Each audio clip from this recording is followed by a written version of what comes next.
Assalamualaikum warahmatullahi wabarakatuh. Waalaikumsalam Warahmatullahi warahmatullahi wabarakatuh. wabarakatuh. Alhamdulillah wa syukurillah wa la haula wa la quwata illa billahil aliyyil adzim. Asyhadu an la ilaha illallah wahdahu la syarikalah wa asyhadu anna Muhammadan abduhu wa rasuluhu la nabiyya ba'dah. Fatifillah rahimahumullah, para ustadz kita, ustazah kita yang hadir bersama-sama kita, wabil khusus Ketua BK kita, Ustadz Tarjo, ada Ustadz Edi Nasirun tadi membaca, Ustadz Ramli Sian Mair, Ustadz Marzuki yang saya lihat aja nih, Ustazah tadi, Ustazah Ibu ya, Ibu Cut Mutia tadi hadir sana. Ustadz Ya, Muhammad Yunus hadir, dan ihwatifillah para ustadz lainnya ya. Aswadin Nur, yang saya kenal aja nih wajahnya ini. Mudah-mudahan berkah ya kita berdiskusi malam kali ini dengan mengangkat tema RUU yang diperjuangkan oleh PKS. Saya share aja temanya. Jadi ini ada RUU yang diperjuangkan oleh PKS. Jadi ada berapa RUU? Namun sebelumnya saya sampaikan dulu. Jadi ada. Nah, ini saya sampaikan tadi Ustadz Naim sudah menyinggung sedikit. Kerja dari PKS DPR RI ada 5 fungsi. Sebetulnya secara formal di dalam undang-undang disebut 3 fungsi ya. Fungsi legislasi, fungsi anggaran, dan fungsi pengawasan. Namun fraksi PKS menambahkan 2 fungsi lagi. Karena 2 fungsi ini sejatinya dilakukan oleh fraksi, yakni fungsi advokasi dan fungsi diplomasi, khususnya diplomasi internasional. Fungsi advokasi meliputi program-program yang kita usahakan ya bisa dialirkan ke dapil, juga berbagai hal terkait upaya kita menyerap aspirasi dari dapil. Itu yang kita lakukan. Selalu kita berusaha mengadvokasi permasalahan-permasalahan yang ada di dapil kita di masyarakat.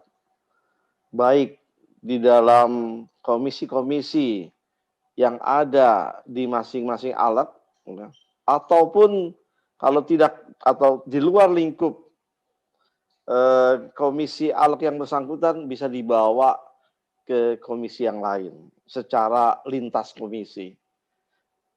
Nah, ini apa kita lakukan dalam kerangka membantu masyarakat. Fungsi pengawasan, ya, controlling.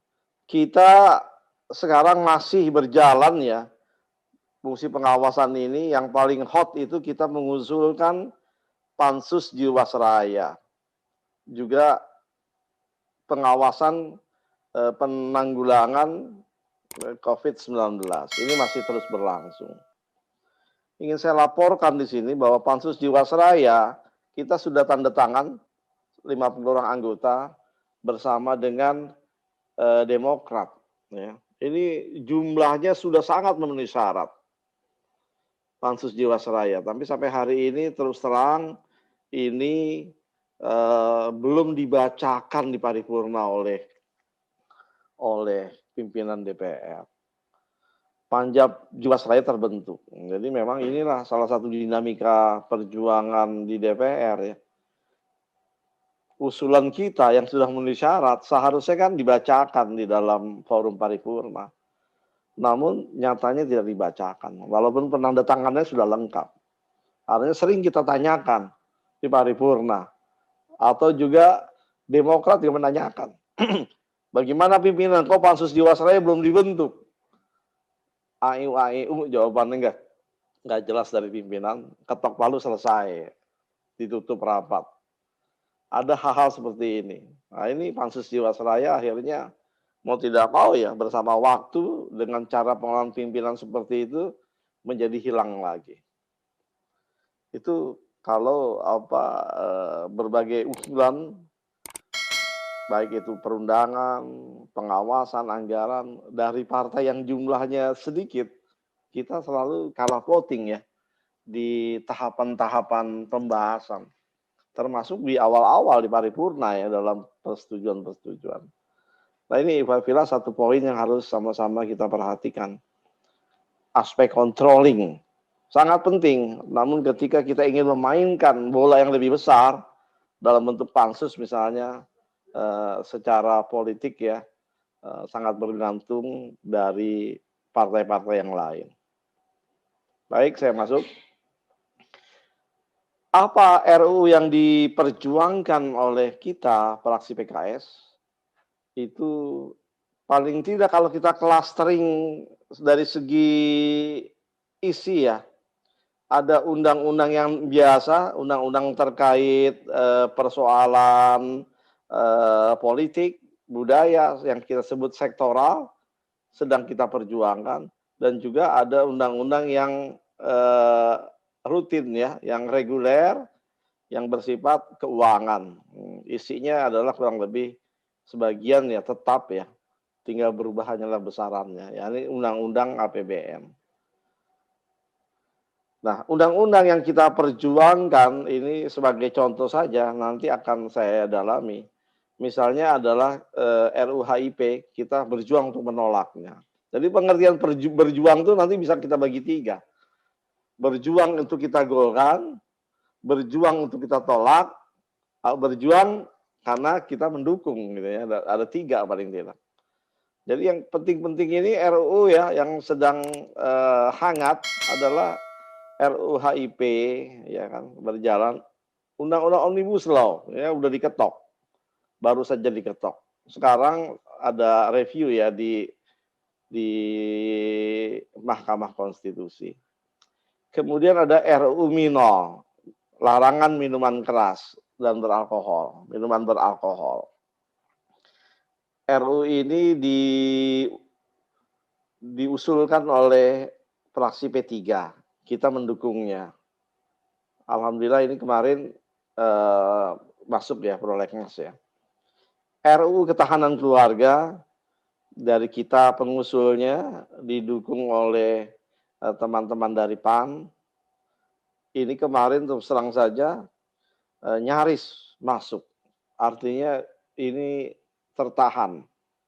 Sudah masuk, dibahas di Panja, diharmonisasi, ketika di pleno RUU ini di voting kalah. Ya. RUU Perlindungan Tokoh Agama masih nyaris ya, dan ini nyaris lolos ke dalam prolegnas prioritas 2021. Jadi kalau yang ini contoh yang ini ya, yang masih berjalan RUU Minol, RUU Ketahanan Keluarga, RUU Minol dan RUU Perlindungan Agama. Terkait Undang-Undang APBN, ini yang rutin yang sangat penting bagi kita adalah terkait APBN khususnya subsidi listrik, gas, BBM, subsidi pangan, subsidi benih, subsidi kesehatan, perumahan, dan lain-lain. Termasuk juga terkait anggaran itu adalah Perpu Corona yang akhirnya menjadi Undang-Undang Nomor 1 Tahun 2020 tentang Corona. Ini ikhwatifilah highlight ya, highlight hal-hal besar dari RUU yang tengah kita perjuangkan. Sebagian ada yang sudah selesai. Ikhwatifilah rahimahumullah. Membahas undang-undang ini hurufnya agak kecil-kecil mungkin ya, tapi kayaknya terbaca. Tadi saya sudah menyebutnya ya, Vertivilah, kita bisa membagi 3 kategori rancangan undang-undang yang kita perjuangkan. Kategori pertama adalah yang kita usulkan, jadi praksi mengusulkan. Kita harapkan didukung oleh partai-partai lain, ya kan? Kalau tidak didukung, ya bisa-bisa akhirnya di tingkat pleno ya, pada saat memutuskan apakah ini akan dilanjutkan atau tidak, kalau tidak didukung bisa kalah. Bisa kalah akhirnya nggak masuk di dalam pembahasan tingkat lanjut. Ini ada dua ya, yang satu lagi memang hanya berupa tempelan-tempelan, yakni RUU Ketahanan Keluarga, RUU Perlindungan Tokoh Agama. Ini yang terkait RUU tentang apa tuh SIM gitu ya, STNK, RUU tentang pajak untuk penghasilan di bawah 8 juta, ini tidak dijadikan satu RUU, tapi hanya kita tempelkan ya revisi dari undang-undang existing yang ada dan kebetulan diusulkan oleh pemerintah atau diusulkan oleh fraksi yang lain. Ini sedang bergulir. Jadi nggak terlalu banyak undang-undang yang diusulkan oleh fraksi PKS. Ya. Kemudian RUU yang didukung oleh fraksi PKS, didukung. Artinya yang usulkan fraksi lain, kita mendukung. Atau diusulkan oleh pemerintah, kita mendukung. Misalnya RUU minuman beralkohol, RUU APBN, ya kan? Ini kita mendukung. Nah, kemudian ada lagi yang terakhir kategorinya RUU yang ditolak oleh fraksi PKS. Kita tolak. Ya. Mungkin sekarang masuk ke dalam prolegnas, tapi statusnya sudah kita tolak. Jadi nanti pembahasan kita akan menolak kalau itu masuk. Yang pertama ini yang kita tolak, tapi akhirnya sudah diketok kemarin barusan ya, RUU Omnibus Law.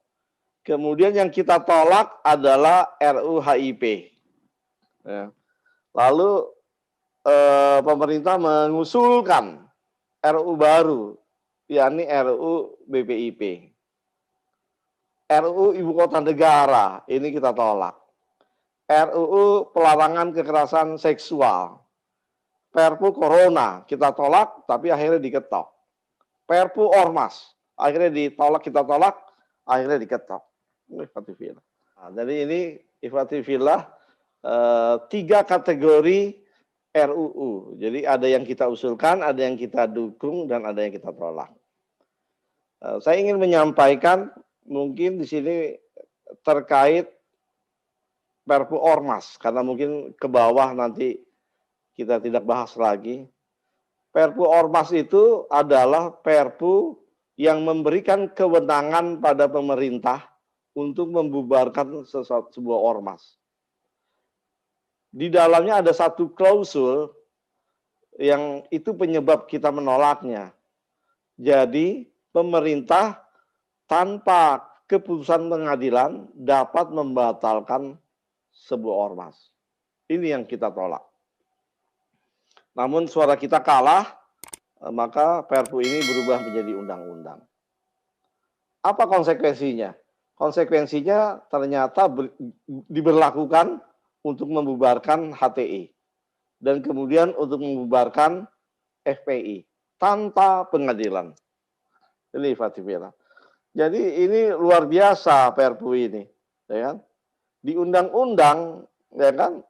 Undang-undang sebelumnya itu mewajibkan adanya keputusan pengadilan agar sebuah ormas bisa dibubarkan. Jadi pemerintah tidak serta-merta dengan pendekatan kekuasaan lalu membubarkan sebuah ormas. Karena ormas adalah organisasi masyarakat yang didirikan berdasarkan pasal-pasal Undang-Undang Dasar tentang kebebasan berbicara dan kebebasan berserikat. Dia sebelumnya dengan undang-undang yang lama, dia hanya bisa dibubarkan setelah ada pendekatan hukum.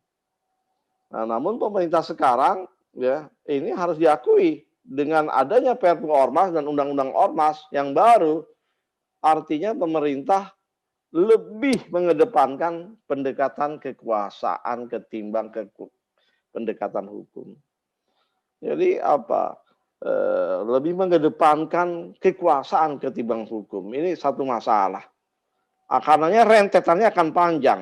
Sejak dibubarkannya HTI, dibubarkan FPI, dan ancaman untuk ormas-ormas yang lain. Sehingga mencekam, ya. Sehingga akibatnya kebebasan berserikat, kebebasan berekspresi berkurang. Masyarakat internasional memahami ini, menangkap ini. Bahwa Indonesia demokratisasinya semakin menurun dengan adanya perundangan-perundangan seperti ini. Nah, Ikhwatibillah, 3 kategori yang merupakan sikap kita ini, kriterianya adalah platform perjuangan PKS, yakni terkait keislaman, keumatan, dan kebangsaan. Kenapa ini kita usulkan? Karena ini akan mendukung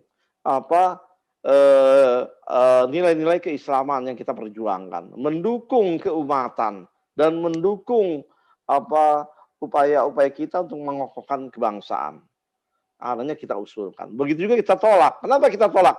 Karena negatif bagi penegakan nilai-nilai keislaman kita di dalam masyarakat.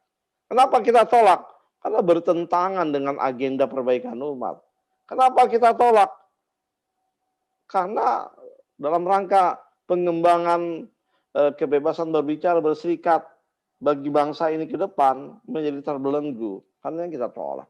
Ini Ikhwatibillah kriteria kenapa kita menolak atau mengusulkan RUU perundangan.